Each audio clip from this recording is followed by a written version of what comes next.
39 sena ilu Gvern Laburista mmexxi minn Dommintoff neħħa l-omosessualità mir-reat kriminali.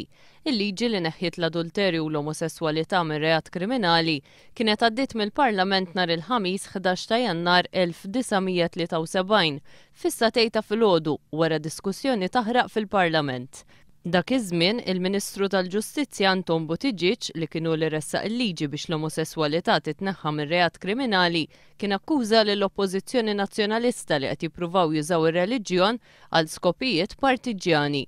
Dan għaliex meta l-Gvern Laburista rid jgħaddi din il-liġi sab oppożizzjoni qawwija mill-Partit Nazzjonalista u anke mill-Knisja. Qabel ma ddiet il-liġi l-Oppożizzjoni Nazzjonalista resqet ħafna emendi bil-għan li l-liġi ma tgħaddix. Il-Partit Nazzjonalista kien qal li din il-liġi ma kienitx urġenti.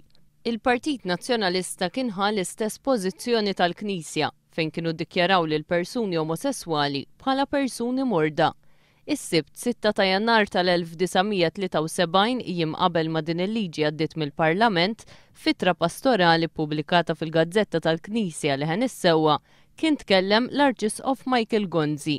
F'din l-ittra l-Arċisqof Gonzi kien qal li min ikun omosessuali jeħtieġ il-kura u li għalkemm il-Gvern kien neħħa l-pieni li kien hemm, il-Knisja xorta kienet qed tibqa' tqis l-omosessualità bħala ksur gravi ta' ordnu morali.